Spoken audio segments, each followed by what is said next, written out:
ВМРО ДПМН и денес повторно говореа на темата пожари, кои според нив категорично се предизвикани од човечки фактор, а не од високите температури.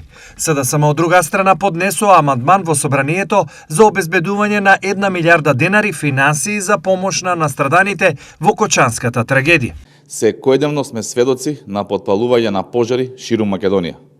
Повеќе од очигледно е дека пожарите не се палат сами, тоест како резултат на превисоките температури, туку се работи за човечки фактор. Во текот на вчерашниот ден излезе снимка од која се гледа како човек потпалува пожар во Делчево, а потоа бега од местото. Претходно посочивме за најдени дрва потопени во бензин, гума и ракавици на повеќе локации. Како претедничка група поднесуваме комисијски амандман.